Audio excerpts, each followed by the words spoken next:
विजयनगर राज्य के राजा कृष्णदेव राय के मन में एक दिन बड़ा से शिवालय बनाने की इच्छा जगी। इस सोच के साथ उन्होंने अपने खास मंत्रियों को बुलाया और उन्हें शिवालय के लिए एक अच्छी सी जगह ढूंढने को कहा। कुछ ही दिनों में एक अच्छी सी जगह को शिवालय के लिए सभी ने चुन लिया। राजा ने भी उस जगह को पसंद किया और वहां काम शुरू करने की इजाजत दे दी। मंदिर बनाने का पूरा जिम्मा राजा ने एक मंत्री को सौंप दिया। वो अपने साथ कुछ लोगों को लेकर उस जगह की साफ सफाई करवाने लगा। तभी वहां खुदाई के दौरान शंकर देव की एक सोने की मूर्ति मिली। सोने की मूर्ति देखकर मंत्री के मन में लालच आ गया और उसने लोगों को कहकर उस मूर्ति को अपने घर में रखवा दिया। साफ सफाई करने वालों में से कुछ लोग तेनालीराम के खास थे। उन्होंने सोने की मूर्ति और मंत्री के लालच के बारे में तेनाली को बता दिया। इन सारी बातों का पता चलने के बाद भी तेनालीराम ने कुछ नहीं किया। वो सही वक्त का इंतजार करते रहे। कुछ दिनों के बाद मंदिर के लिए सुनिश्चित की गई जगह पर भूमि पूजन करने का मुहूर्त निकाला गया।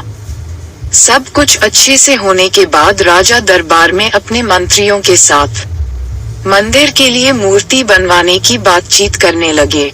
उन्होंने अपने सारे मंत्रियों से इसके बारे में राय मांगी। सबसे बात करने के बाद भी राजा मूर्ति को लेकर कुछ फैसला नहीं ले पाए। राजा ने अगले दिन फिर अपने सारे मंत्रियों को दरबार में मूर्ति के बारे में चर्चा करने के लिए बुलाया। तभी एक जटाधारी सन्यासी दरबार में आया। सन्यासी को देखकर सबने उन्हें आदर पूर्वक बैठने के लिए कहा। एक आसन पर बैठकर जटाधारी सन्यासी ने राजा से कहा कि मुझे स्वयं महादेव ने यहाँ भेजा है। मैं जानता हूँ कि आप लोग शिव मंदिर बनाने की सोच रहे हैं और वहाँ स्थापित करने के लिए मूर्ति कैसी हो उस पर यहाँ चर्चा हो रही है। इसी वजह से मैं यहाँ आया हूँ। जटाधारी सन्यासी ने आगे कहा कि भगवान शिव ने मुझे खुद आप लोगों की परेशानी दूर करने के लिए यहाँ भेजा है। राजा कृष्णदेव ने आश्चर्य से कहा कि खुद भगवान शिव ने आपको भेजा है।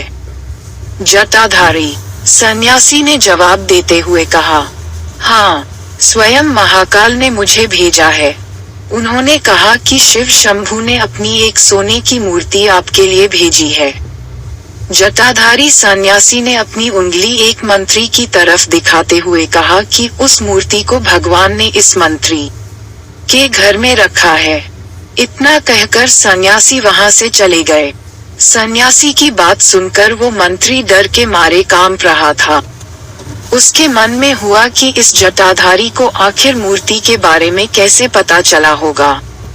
अब उसे राजा के सामने यह बात स्वीकार करनी पड़ी कि खुदाई के दौरान उसे सोने की मूर्ति मिली थी।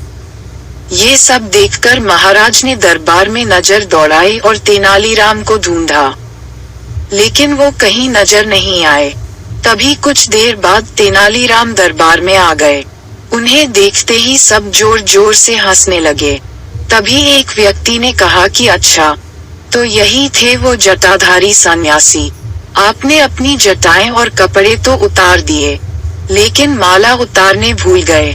सबको हंसता देख महाराज भी मुस्कुराने लगे और तेनालीराम की तारीफ करते हुए मंदिर का काम करवाने की जिम्मेदारी उनके कंधों पर सौंप दी। कहानी से सीख। इस कहानी से यह सीख मिलती है कि लालच करना गलत है। हमेशा सरल और अच्छे मन से कार्य करना चाहिए। ऐसा करने से लोगों के सामने कभी शर्मिंदा होना नहीं पड़ता।